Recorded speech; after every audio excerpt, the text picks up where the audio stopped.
It's long. In there to drop him for a 6-yard loss, and that'll lead to a 4th down. You know, on these types of plays, we're always looking to assess blame. Okay, where did it break down? Sometimes it's just a great play. The Eagles offense now, they head back on the field. And last time they were very fortunate, this offense. They went for it on 4, turned it over in their own territory, but the other guys held up. They didn't give up any points. So how about the guy with the #1 headset on the sidelines, the head coach? That was planned going into it, not necessarily to not get the first down or to have the defense have to hold up. But he trusted his defense. Trusted his defense very much, and I think that's how he's going to play this game. Go for it, be aggressive, because I've got the Wild Bunch backing me up over here on my own side. And down he goes. They bring down Wentz on the sack. Duke Riley in there to get him for his 2nd sack of the night. You never want to give up a sack. From the O-line's perspective, they hate it for several reasons, especially because they felt like they let little brother down back there in the pocket. Oh, no doubt. They have a ton of pride, and they go into every job wanting to keep that guy clean. They want that uniform with no grass stains, no dirt, nothing on it. But it's really, really difficult. You're talking about some terrific athletes who are trying to put him on the ground. The connection here with Nelson Aguilar. And out of bounds across the 15-yard line. 6 yards is the pickup, and that'll lead to a 3rd down. If you're running out route, it's likely you're going to end up near the sideline. And what did we just see there? Toe tap. You got it. The benefits of practice. Toe tapping, foot dragging, picking it up, and making sure it was a catch.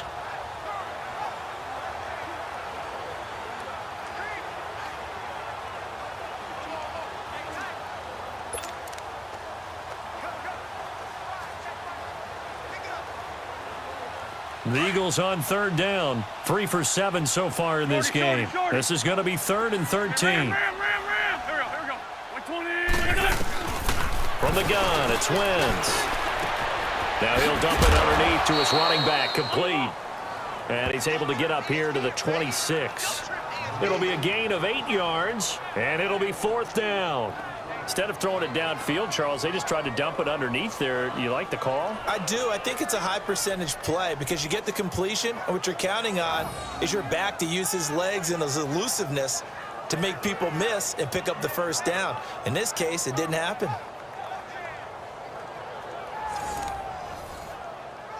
The Eagles send out their punter now as he's on here to punt it away.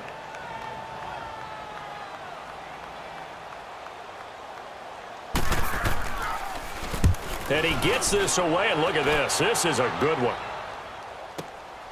This is taken at the 15. A good return there. Call it 13 yards. And possession will switch hands, 1st and 10. Here comes the Atlanta offense now ready to take over here. And a tight game after punting last time. See if they can get something going on this drive. As they head to the field now, with the game this close, you got to feel there's a sense of urgency for them going on offense right now. But they have to do it without letting panic creep in and affect their play. Give the tackle that time to Rodney McLeod.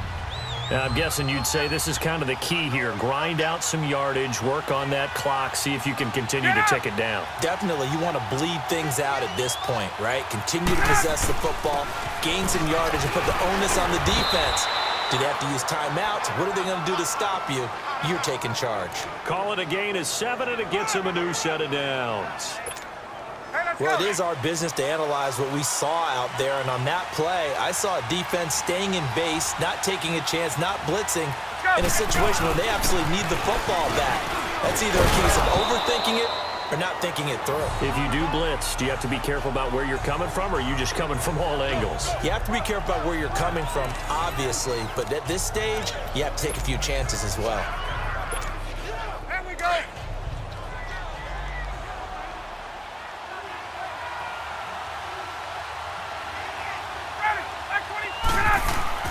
Now they'll throw it with Ryan.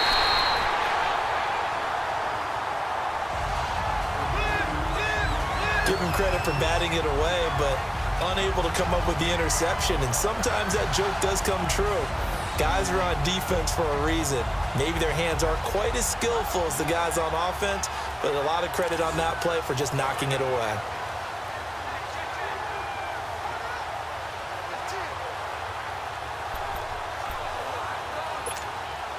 One of the bigger plays in the game thus far. The crowd getting into it as we come up on a big third down.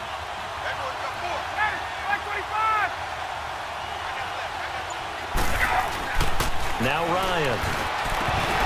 And he couldn't hang on to it through the contact. Incomplete. They had enough yards for the first down, but a clutch hit right there defensively. Jars it free. No first down.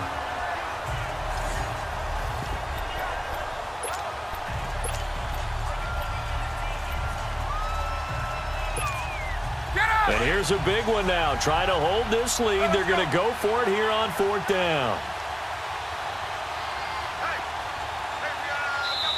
And now Ryan not happy about either their formation or the play call. Whatever the case, he's going to call a timeout.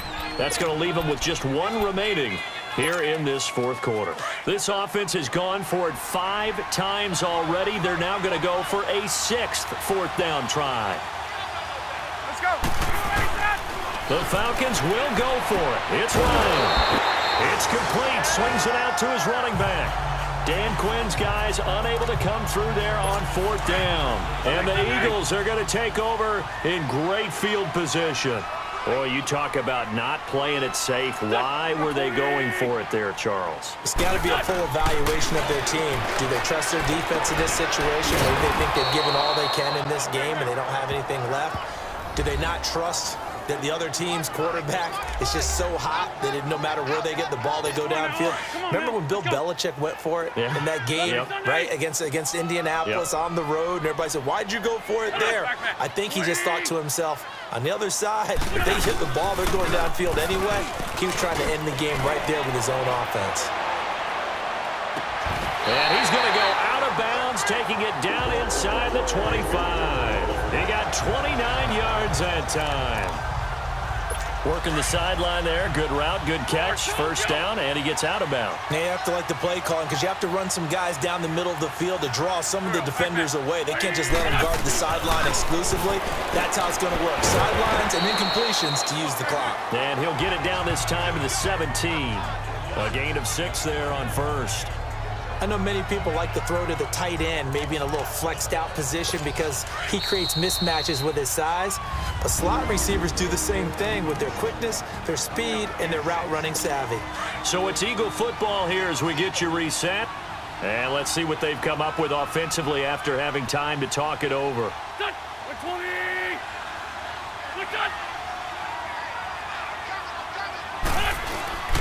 Play action. Now Wentz. Complete left side, the tight end Rodgers. And on this one, he'll get to the 15, right at the 15-yard line.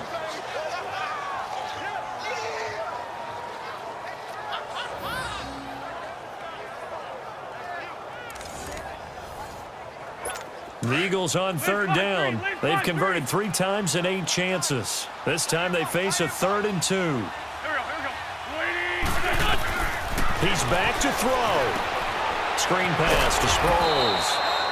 And this play gets blown up. They'll lose yardage back at the 17. Call it a loss of 2 on the play. And that'll bring up 4th down. Now Wentz got to have this one. And he can't get a throw away. He's taken down. Deion Jones. In from his linebacker spot. He's able to drop him for a loss of about 10. So they've gone for it twice now on 4th down in this game, and both times unsuccessful. I wish we could hear the headsets now between the head coach and the offensive coordinator. Now that they're 0 for 2, if they get into a 3rd situation, head coach might say, hey, you got anything for this one? Might get radio silence back.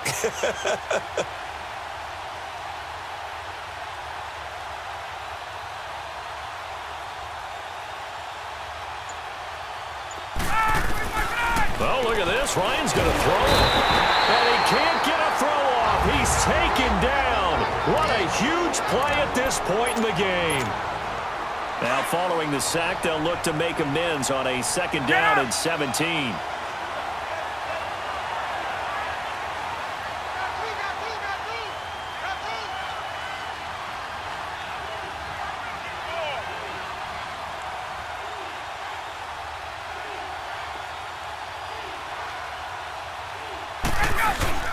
Here's Ryan. Hit as he throws there, incomplete. The pressure really ratcheting up. They get the sack on first down, then a near sack. They got to him there just as it was leaving his hand. Yeah, they might need to change their pass protection scheme a little bit. Maybe bring another guy into the backfield to help protect the quarterback, because that was awfully close. An incomplete pass on that last play, and that means they'll need to come up with something here on third down.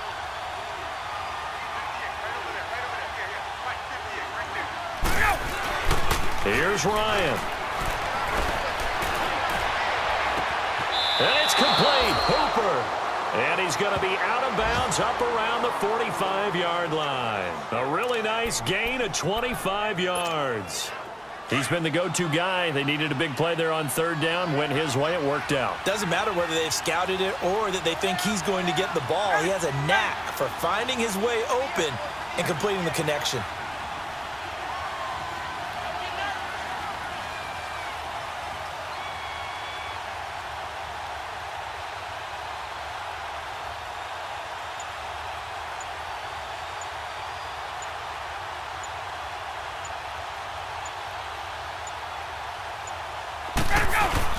Throwing now is Ryan. And a diving grab. I think he got that. Yes. And the Eagles are going to go ahead and take another timeout. And they'll be disappointed to have to burn one there after giving up the first down. Hey, let's go.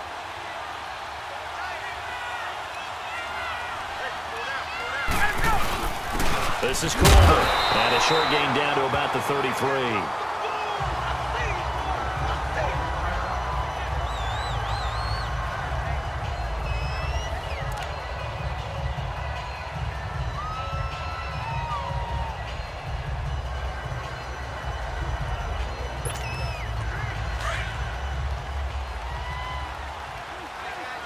Get up. They stay on the ground. Again, it's Coleman. And he's going to get this one down to the 30.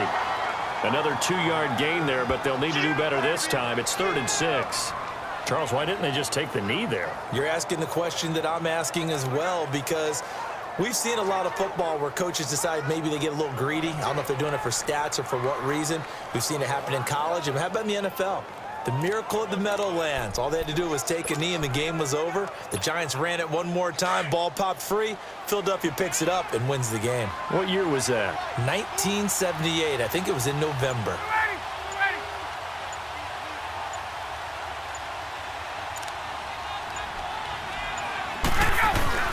Now Ryan. That's caught. Jones. And down he goes, taking it inside the 10, just shy of the 5 at the 6. A big pickup there, and without question, that should be more than enough to wrap this one up. Ryan wants to throw it. Incomplete, and we're down to 8 seconds now. All defenders get tired of hearing about their lack of hands and why they're playing defense instead of offense. But in this situation, it was the hands that made the play. Batting the ball away on an attempted touchdown pass. Excellent job. Way to knock it down. And that is incomplete, stopping the clock with 5 seconds to go. Ronald Darby that time, the one who got a hand in and knocked it free. All right, Captain. It's batten down the hatches time defensively. Dodged 2 pass attempts to the end zone. Now what do you think they're going to try and dial up on 3rd and goal? Well, knowing them and knowing what we just seen, I think they're throwing it again, don't you? I think you have to. I think in this situation, you kind of run out of your running plays, fire another one into the end zone. Well, my friend, for the players, it's good for them to get that first game under their belts. For you and I, that first Thursday night game, also good for us to get that under our belts, wasn't it? It was no longer preseason. We were into the regular season, the first game of the year. And, you know, all eyes were watching this one. Everyone was excited that football was back. And it's just special. You could just feel it. It's so good to have the pigskin back out there. It'll be crisp fall weather before we know it. You got that right, but I love the build-up to it, right? All day long anticipating it, and then we got here and we saw a game, the first game of the year. Let's keep going. So for Atlanta, they start the season with a great win on the road here.